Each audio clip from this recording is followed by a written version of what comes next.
Strategy 6. Unite and conquer. Global free society is a social concept. It's a logistical concept, an environmental concept, and of course a global concept. And it's completely unique in the world as it borrows from many aspects of many different types of concepts and doctrines. But it's not true socialism as we see it in the world today, and it's not true capitalism as we see it in the world today. But we could say it's the bastard child of both. So let's look at the definition of socialism to help make my point more obvious, and then we'll look at the definition of capitalism. Socialism, a political and economic theory of social organisation which advocates that the means of production, distribution and exchange should be owned or regulated by the community as a whole. So the social aspect is clear to see, humanity working together with a shared goal in mind to prosper together. Now, two major areas where it diverges away from a true socialist concept is when considering ownership of businesses and who governs the people. Major differences that should now be very clear. As previously mentioned, all key infrastructure would need to be nationalised to make it more efficient in line with our long-term plans. So yes, the main call is socialist, but who would object to that? But only if it works. There are no truly socialist countries that could be considered a success from the viewpoint of the individual. But there are many countries that have a socialist aspect that clearly benefit the population, albeit at a cost of extremely high taxes. So the Scandinavian countries are a good example. But they are still governed by a ruling class, so to speak. But no socialist model has ever had the unique characteristics that I'm proposing in this concept. No socialist model has ever been tried on this planet that requires removing the political hierarchy completely. And no socialist model has ever been tried that requires the end of the monetary system. No socialist model has put sustainability as its key tactic. No socialist model has ever been so consumer focused. And that's where the capitalist aspect now comes in. Because this system understands the individual's desire for products and the desire for technology and the desire for services. So where capitalism puts the product first, so without a good product you can't make money, so too does the global free society realise the value of products, but not at the expense of the people and not at the expense of the planet. Capitalism, an economic and political system in which a country's trade and industry are controlled by private owners for profit rather than by the state. So the capitalist aspect is harder to see here, so let me explain. The global free society ideology does not take away a business from the individual, quite the reverse. The system is designed with the consumer and the workers as a priority. So, as long as the business offers the society a benefit, then they will be supported, and supported far better than in the current financial system. Why better? Because it removes the personal risk. It removes the worry and any unnecessary competition within our borders. And these are very significant differences. For example, if you are a private business owner with a sizable export element to your business, then you would be given far more support and resources under this system. If our wider society would require global currency or goods for trading in the initial phase, then this business would be of a benefit to our society before we are 100% self-sufficient. So if you owned a brand that exported a sizable portion of goods or services produced, you would have a massive advantage globally. You would have no financial considerations if everything you required was sourced within our borders. No staffing costs, no transport costs within our borders, no communication costs, no manufacturing costs, no taxes to pay. And the revenue produced, I would suggest, is then shared proportionally with global free society to use as previously mentioned to acquire goods from outside of our society that we cannot temporarily produce.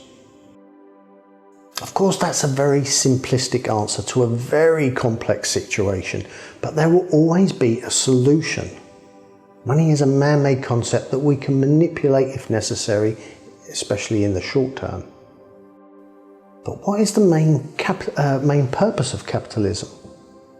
The theory or ideals of a capitalist model rewards the hard workers for their effort with money. The harder you work, the more money you earn. But we all know that's not completely true. How many people are there working very hard, doing several jobs at once and still only making ends meet? And then we have the opposite end of the spectrum. Society members that won the life lottery and were born into the right family with the right privileges and connections.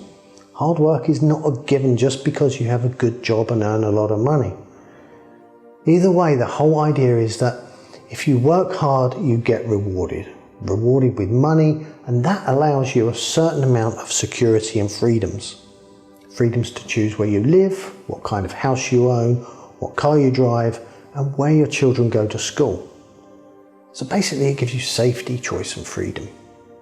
That's exactly what the global free society will also offer, but just cutting out the middleman, money.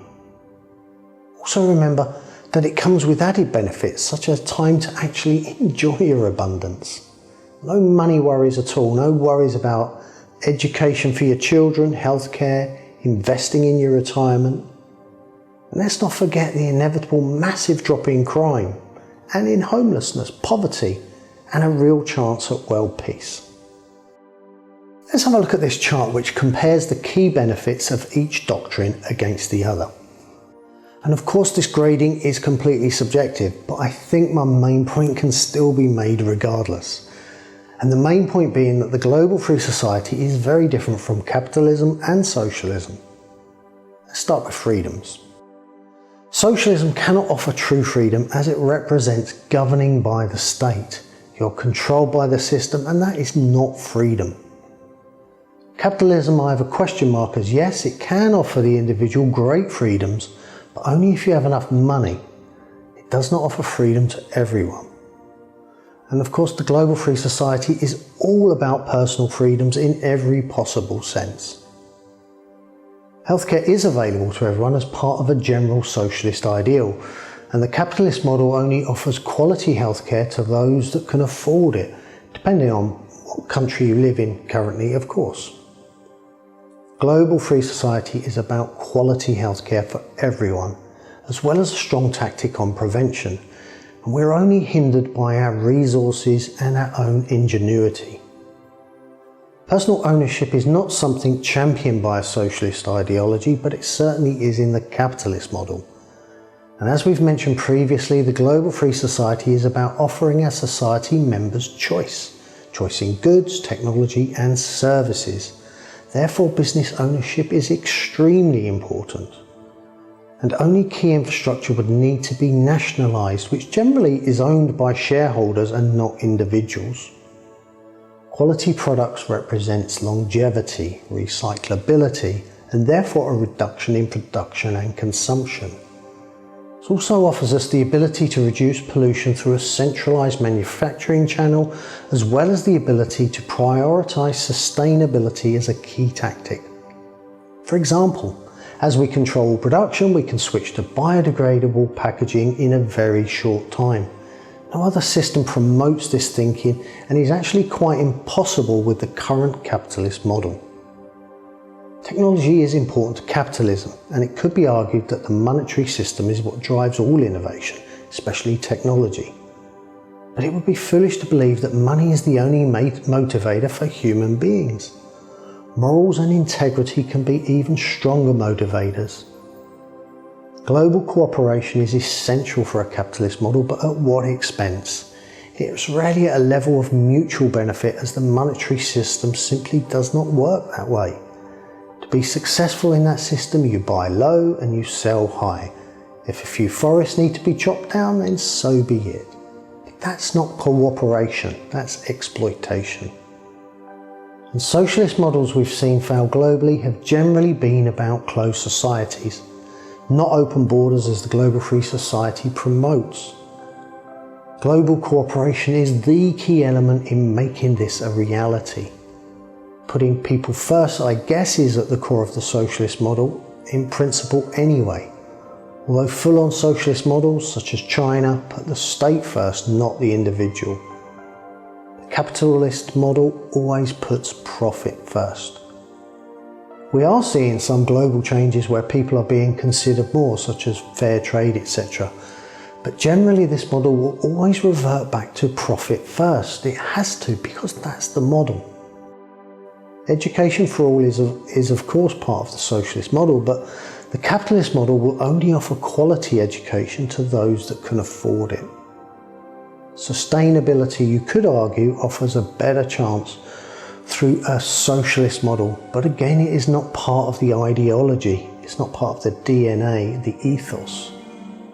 And we certainly cannot realise global sustainability through a capitalist model without imposed restrictions such as penalties and taxes, etc. And the final and arguably the most important is global peace, an end to war. Only the global free society uses global cooperation as a key strategy in unifying the entire planet. And with the capitalist model, war is actually a very important market. The military industry is still one of the largest industries on the planet. But if we must give this concept a name, then let's call it common sensism. And I know it's a bit tongue-in-cheek, but I can't think of another terminology that explains the core ideology better. Because it's common sense to want world peace. It's common sense to want freedoms. It's common sense to prioritise our own personal time. It's common sense to automate non-essential jobs. It's common sense to build a sustainable global system. It's common sense to want prosperity for all on planet Earth. It's just common bloody sense. If you've managed to stay with the presentation thus far, then I guess there must be elements at least that you like. Certain aspects of the concept are non-negotiable, such as the end of the monetary system, the end of politics as we know it, and freedoms. Freedom in its widest possible meaning, which I really hope is quite obvious by now. And you may like my ideas on consolidation of industry, education, law, incarceration, the use of technology. Or you might like just a few. But that's good, that's exactly what our society now needs. What we need if we're to move forward and perfect the strategy is your feedback from experience, your opinion from being there and doing it. We now have to start putting the meat on the bones, so to speak. You can't expect one person to know the complete ins and outs of each and every sector of society. And what I've presented thus far is a helicopter view, a top-down perspective. So our greatest challenge now is to convince enough people that not only is this possible, but the benefits are enormous once we remove the artificial barriers of today's global society. In addition, we need to convince ourselves. And with the supporting data, we can be even more motivated to work for a fairer solution to our planet's man-made problems. Our goal here then is to produce a working plan that is so compelling, so detailed, that we can answer any questions with facts and data. And rightly so too. We will be challenged on the viability of the whole proposed system at every level. And just as importantly, we need to be completely convinced ourselves. Convinced that we can transition into a new system with little or at least known short-term effects on daily life. At least in the early stages anyway. But this data will also highlight and detail the immediate wins we would enjoy too. And show how much more efficient the new system would be. How much easier it would be to address pollution, i.e. compare both systems in a simulation. How much resources could we potentially save through longevity of products, through consolidation of industry.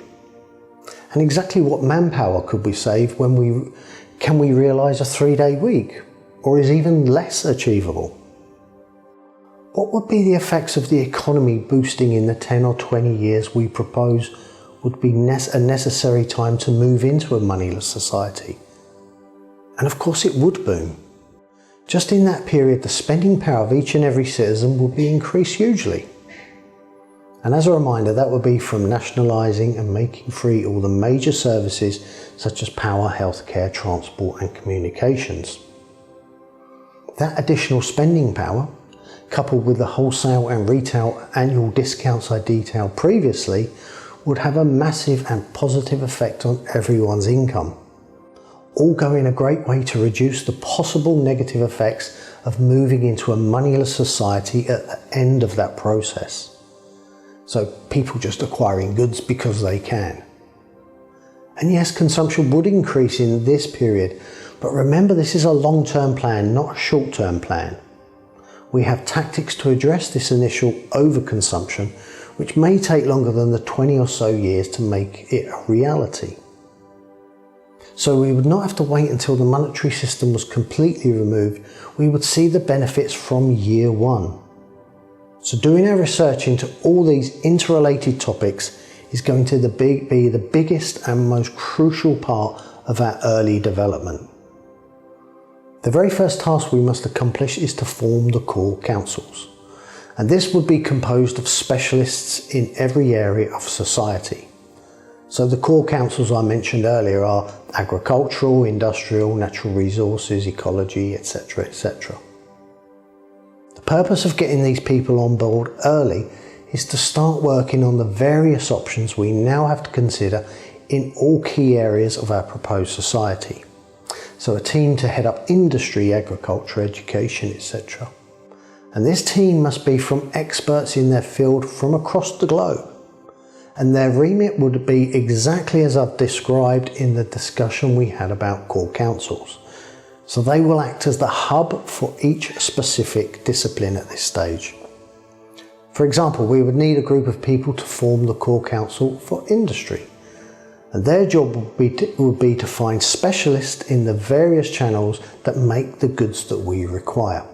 So the car industry, the communications industry, the white goods industry, etc. These specialists would then work closely with the main core council members to produce an initial plan with as much detail as possible on how and where we could produce the goods and services for our society, with the idea being to be 100% self-sufficient as soon as possible. So the first step of that process would be to identify what existing resources each country offered. So what is the current output by country on vehicles, food, clothing, etc. Every single category of significance.